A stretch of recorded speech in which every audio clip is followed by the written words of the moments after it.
away from windows. After the storm, be careful when there's high winds, there is likelihood of downed trees and downed power lines. Pepco can say more about this, and we will hear from Pepco shortly about how to report outages or report downed power lines. The phone number is 1-877-737-2662. Director Kirschbaum will share more about how we handle downed trees. And we want everybody, of course, to stay connected with us and with our partner organizations. But we also want to set a clear expectation that in the most significant case of weather today, if we have significant numbers of downed trees or down power lines across the city, it could take several days or longer to get back to normal. So we all are praying to the weather gods, but we are also preparing. Once the storm has passed your neighborhood, and we just, again, ask you to check on vulnerable neighbors and friends. So with that, I'm going to turn to Clint Osborne from DCH-SEMA, followed by WMATA General Manager Randy Clarke, then DDOT Director Kirschbaum, and Amber Perry, the Pepco Region President. So with that, Clint.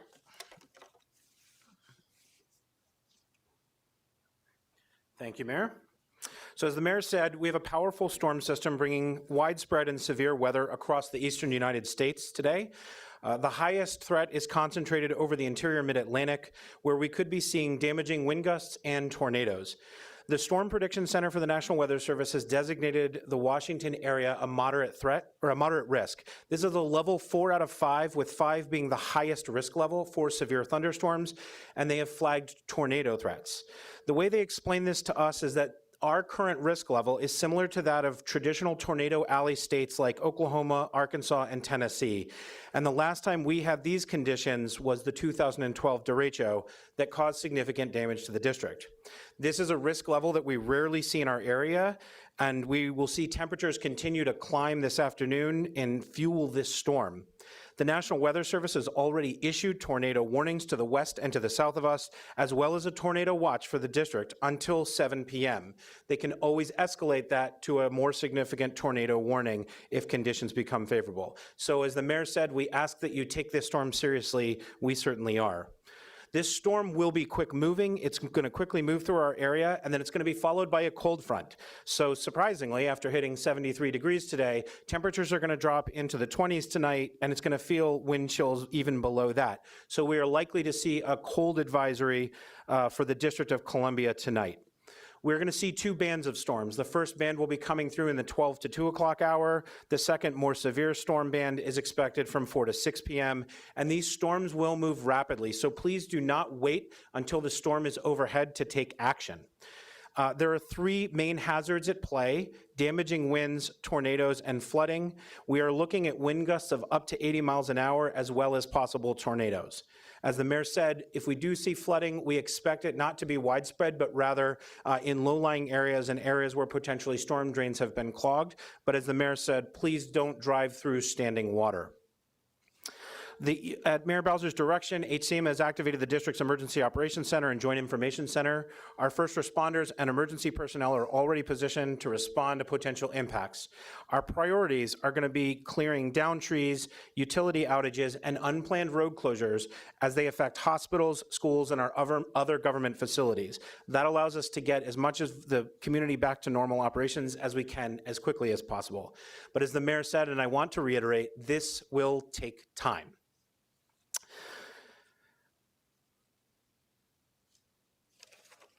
Okay, so a lot of times we get the question, what do I do if a tornado watch happens? So a couple of things will happen. If we reach a tornado watch, the National Weather Service will send a wireless emergency alert. This is the alert that comes directly to your mobile phone. It causes it to buzz and make an alarm sound.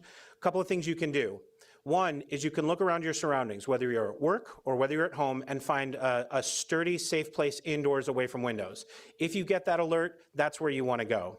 The second thing we want you to do is take a look at your phone, go into your settings, and make sure that you're prepared to receive wireless emergency alerts.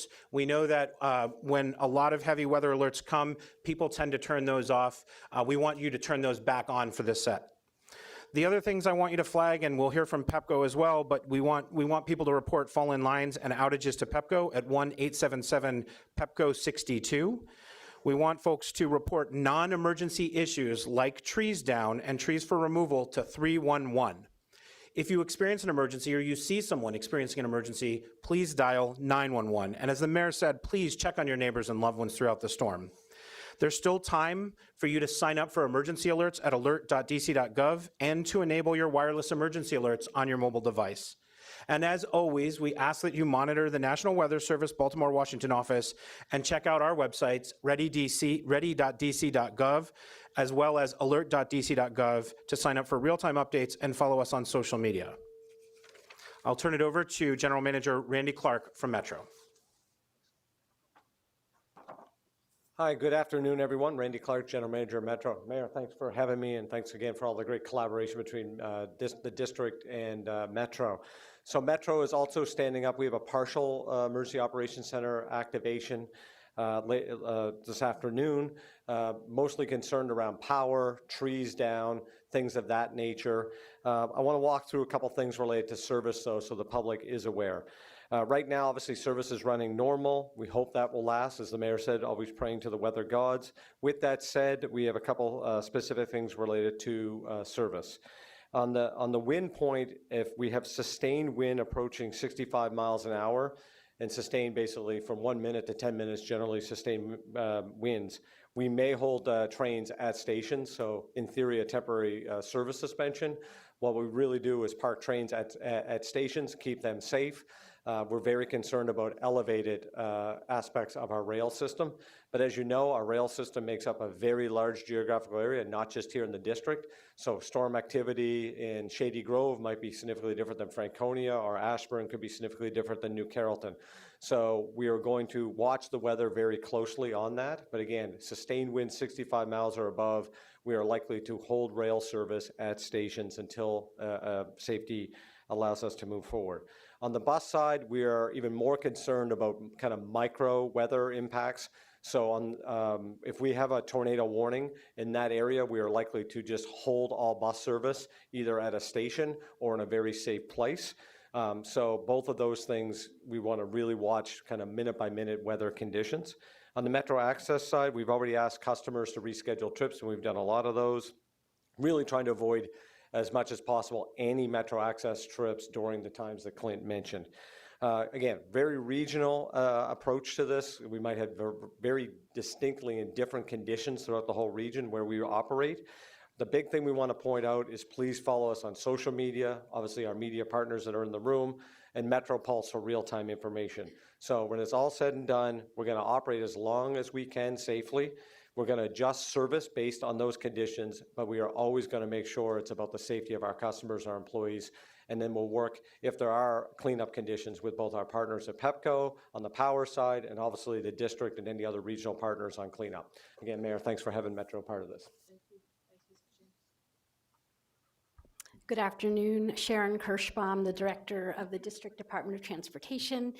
As the other speakers mentioned, while there may be localized flooding, our biggest concern is really down trees due to the severe winds.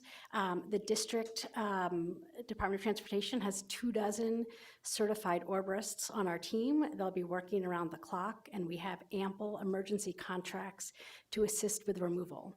If you see a down tree, please call 311 or use your 311 app.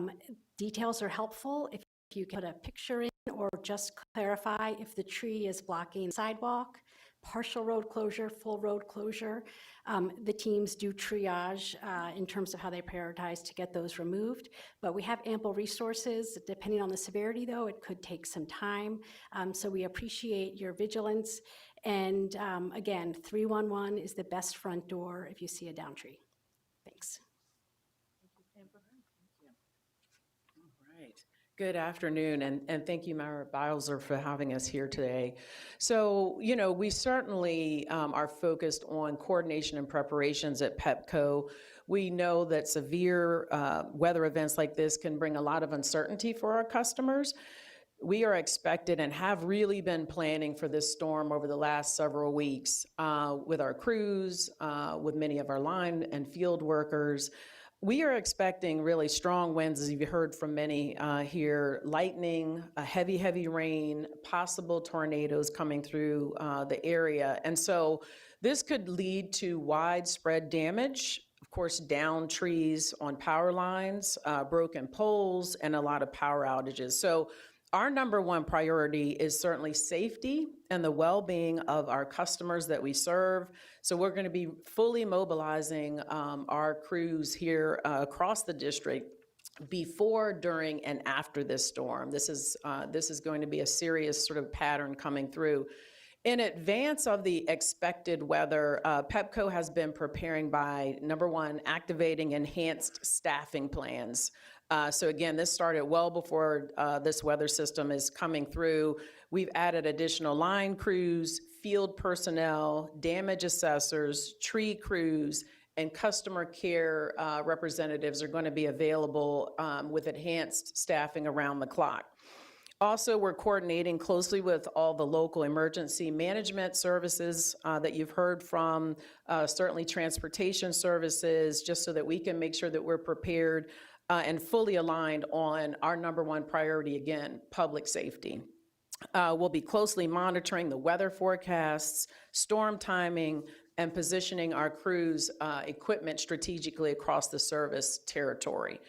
Pepco is constantly doing work to enhance our customer support and limit the number of outages that may be experienced during the severe weather. However, as we know, no system is fully protected, even with the focus that we have on reliability and safety. So once the storm kind of comes through, we will be assessing restoration and focused on restoration. It is our responsibility and commitment to our customers. I also want to thank our Pepco crews that started this days ago to really be there to support our customers and our communities. And really, many are on standby and ready to help in very, very challenging weather conditions that we're expected to see. So we encourage customers certainly to take steps for their own safety. Make sure that you have powered up your essential devices, your phones. If you have a medical device that depends on electricity, please make sure that you have a backup battery and support for that. Make sure it's fully accessible. Please have a backup plan in the event that your electricity goes out and you have various medical needs. If your power goes out, as we've mentioned, please report it right away on our website. We've got our mobile app, text, phone, all these are available 24/7. Last sort of note, power lines may be down. Again, if they hit wires, power lines will go down. Please do not touch it. Please do not come near those power lines. They're very, very dangerous. Report them immediately. But we at Pepco are here for you before, during, and after this storm. So thank you, and please stay safe. Okay, we'll take a few questions. Any questions? Yes. Peterson, ABC News. Given that this storm is supposed to hit between 4 and 6, are you urging people to go home early or consider going home early? As I mentioned, we have early dismissal for our schools, and I will permit the use of liberal leave for DC government operations, and we are encouraging people to be off the roads. Yes. Can I just follow up on that? So will you be closing any government services early, like TMD or some of those offices early, or is this just going to be kind of up to employees if they feel like they need to go home early, they can? The directors will let us know if they have any staffing issues. My expectation, my hope is that we can maintain services. If we don't have staffing available, we will announce by operation. I should have noted that we will, and I communicated it to the city administrator and I will communicate with our other children serving agency, DPR, that we're going to pull down the DPR activities for the afternoon. Yes. Mayor, are there any areas where crews have already deployed in particular? Are there any areas that any of the departments here want to comment on in terms of being especially vulnerable, trees down, wires down, things like that? No, I'm not sure. We can deploy pretty quickly. I think Pepco talked about some pre-deployment. I'll turn to them. Absolutely. Thank you, Mayor Bowser.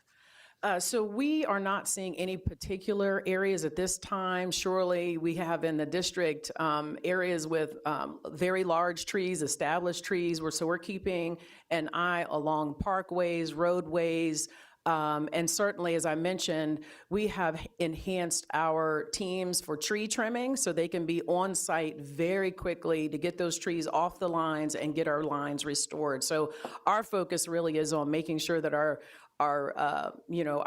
field and line workers and tree trimming services are available very quickly and positioned throughout the city for quick response. Yes. Just to follow up, I think oftentimes people don't understand kind of the operations. Obviously, every situation is different, but just explain it. Can you talk about the process of like actually removing the trees first and how that's a priority? Because once it happens, I think people just want it to get fixed, and they don't understand kind of the timeline that your crews are doing. So if you could just explain that. In terms of the process, is that your question? So a lot of times, so first, our focus is always safety first. And so when we're looking at the areas across the city that are most severely impacted, we typically will have line watchers that are going out, letting us know exactly where power lines are down, where there are the most impactful or severe. And then our crews will go out to actually cut those, trees off the line. In terms of the actual process, it is a lot of safety. We put up all the safety precautions and cones. We want to make sure that no one actually goes into those areas as we're doing our work. So the focus is always on our safety first. Mm-hmm. Yes. I'm thinking back to 2023, I believe, was a pretty big summer storm that resulted in, I think, several days, if not longer, people being without power, particularly in neighborhoods like Palisades, where there are a lot of older, bigger trees. What should people be preparing for as far as maybe a duration of how long power might go out and it might take to restore? Are we looking at, are you fearful that it might be as bad as it was in 2023, where I don't know if it was as long as a week that people were without power, but certainly many days? Well, Mark, it is impossible for me to answer that question. We hope that it passes us by. In that case that you're referring to, I believe it was a microburst that went through a neighborhood, and it was terrible for those neighbors for that time that it was out. It was a lot of property damage. People had to move out of their homes, in some cases to rebuild, but it was very concentrated. So we have no idea how these winds will present, if they will drop in a neighborhood, if they will go through the whole city, or it could pass us by. So what we're doing is getting prepared. I understand we're still under a tornado warning, and if it escalates toward tornado watch, then I think our expectation of damage also goes up. All right, last question. Mayor, I know we're here to talk about the weather, but another public safety concern, events happening over the weekend in Navy Yard, this juvenile takeover again as it's being described. Can you walk me through your response to that and what you know about that? I am disappointed that we've seen children act in this way again, and I am very focused with MPD in our approach that we're going to fully use our juvenile curfew to be prepared for that kind of occasion. Yep. Mayor, going off of that, do you feel more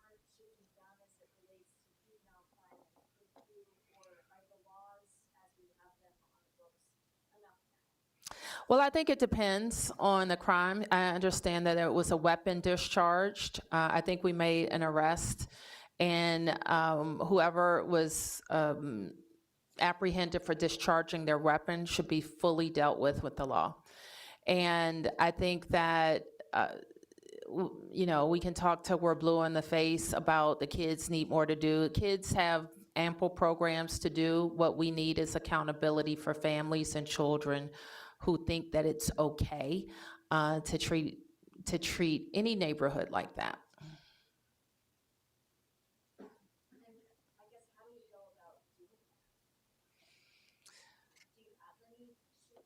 Yes, I have plenty of suggestions. That's why we implement ways to keep children from congregating.